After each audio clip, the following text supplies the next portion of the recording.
So I think it's safe to say that Moana is pretty handily the fan favorite of the modern Disney era. It didn't make as much money as Frozen, it doesn't have quite as devoted a fan base as Encanto, but I think it comes in second in both of those regards, and the people who really love Moana, myself included. As time passes, I find myself more keen to visit Moana than really any other modern Disney movie. Even Encanto, which I think is a slightly better movie. Anyway, I bring all this up to say I did not have high hopes for Moana 2.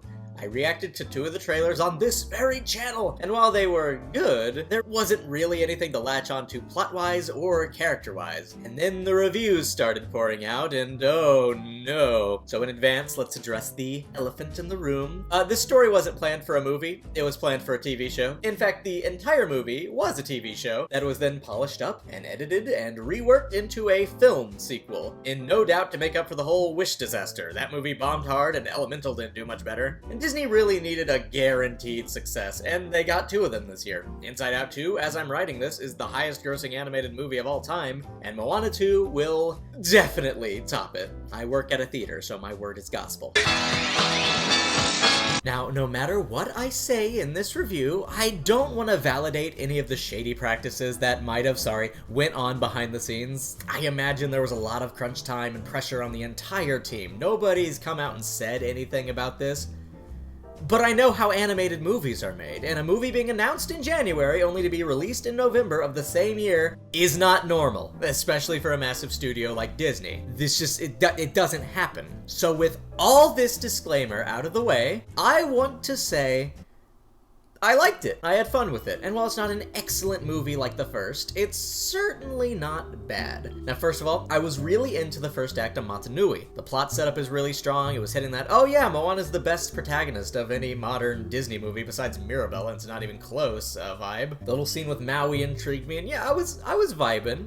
It was really good, yeah. I'm also shocked by how not annoying Moana's crew was. I saw a lot of people complaining about it, but I don't know, it felt natural to give her a crew to work off. Yeah, everything's going pretty well for this entire first act of the movie. Then Act 2 feels kind of like episodes of a TV show stitched together, which, like, it was, but still lost me a bit, especially the entire Kakamora Plam section just felt kind of juvenile and tonally weird and a massive waste of time.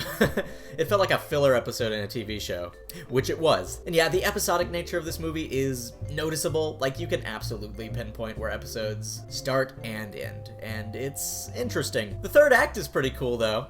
Even if the antagonist sucks, yeah, in advance, the movie's villain, Nalo, might be one of the weakest villains in Disney history. They build up this angry storm god, and it's very scary, only for him to literally just be clouds the entire climax. They do tease he'll be the villain in his true form in Moana 3, but doesn't really do this film any favors at all. I will say I do kind of like the idea of having a god as the villain, and he's so above everyone else that he doesn't even show up, only to then have his plan foiled, and then he realizes, oh, I need to take this seriously. It's a decent idea that works a lot better as a multi-season TV show than a sequel to a movie. Also, this Bat Lady was kind of disappointing and underwritten. Like, she had a good song, and man, her design and performance is really good, but wow, she was really half-baked. I really wish she was the villain and that the storm god guy was just sending her out to do his bidding. That way you can have your cake and eat it too. He's a big villain for the sequel, but then you have a memorable villain for this movie, and as is, she's just kind of whatever. Speaking of half-baked, Maui is barely in this. He, like, doesn't unite with Moana and co till, like, right before Act 3. In fact, yeah, the pacing of Act 2 in general is a huge issue and really drags the movie down. It starts great, it ends great, but I'm gonna forget every aspect of the middle at some point. Also, this thing has some funny moments, but isn't as funny as the first movie on average. I laughed uncontrollably at a shot of Maui's sentient tattoo because it was so unfunny and cursed that I couldn't help myself. The songs were good, not as memorable and fantastic as the first movie, but like, in the moment, they're very fun and they make the movie a lot better. I really loved the Bat Lady's song. It felt villain song-esque, good stuff. All the others were like, fun.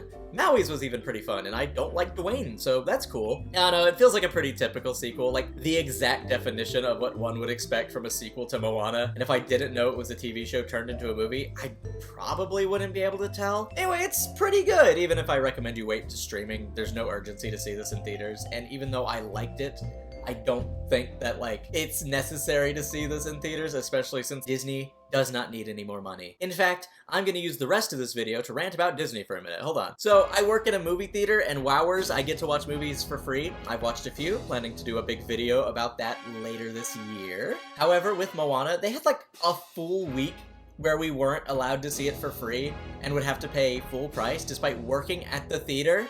Hello? Are you really scared you'll lose money on film industry workers seeing the movie on their day off? Really? I don't know, it's just really tacky to me. We're not gonna take that much money away if we see the movie for free. Whatever. 7 out of 10. You can wait for streaming though. You don't have to see it in theaters. You can wait. Unless you're a film industry employee and get it for free, don't. You're good. You can wait.